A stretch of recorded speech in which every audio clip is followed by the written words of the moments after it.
Welcome back to Timeless Tales. Today we bring you a haunting story of creation, ambition, and regret. Frankenstein by Mary Shelley. Often misunderstood as the monster's name, Frankenstein is actually the name of the man who dared to play God. This is the story of Victor Frankenstein and the creature he gave life to. Victor Frankenstein is a young Swiss scientist with a brilliant mind and a dangerous obsession. He wants to conquer death, to create life from death itself. Fascinated by chemistry, electricity, and anatomy, he isolates himself in a lab for months. He gathers body parts from graveyards and charnel houses, stitching them together to form a man. A giant, towering man, 8 feet tall, and one stormy night, it happens. Lightning flashes. The creature opens his yellow eyes. It breathes. It lives. But instead of joy, Victor feels horror. He sees not a miracle, but a monster. He abandons the creature immediately, running away, leaving it alone and confused. The creature, never given a name, wanders into the world, lost, innocent, and unloved. He hides in forests, shunned by all who see him. People scream, children run, dogs attack. But he is not evil. He secretly watches a kind family living in a cottage. He learns to speak and read by observing them. He begins to understand human nature and also human cruelty. He dreams of joining them, of being loved. One day he gathers the courage to introduce himself.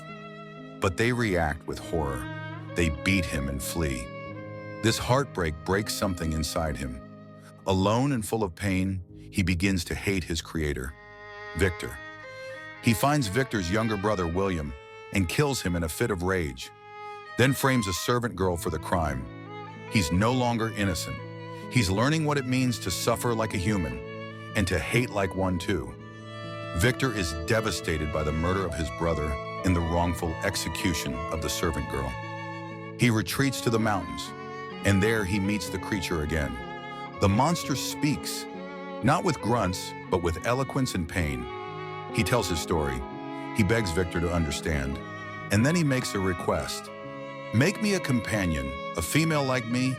I promise to disappear into the wilderness and never hurt anyone again. Victor hesitates but agrees. He begins to build a second creature, but then destroys her before she's complete. He fears what might happen if they reproduce. He fears he's creating a race of monsters. The creature watches this betrayal and swears revenge.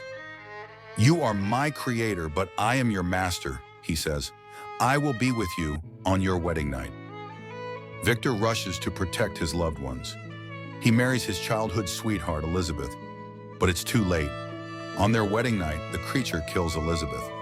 Victor's father dies of grief soon after. Now Victor has nothing left. He dedicates the rest of his life to hunting the creature from Europe to the Arctic.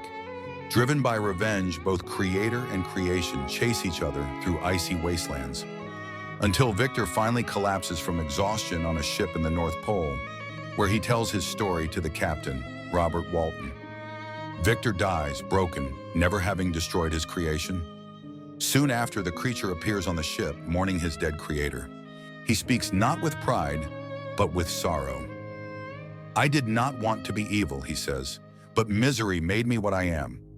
He declares that he will now end his life, alone in the cold and silence of the Arctic, and disappears into the darkness.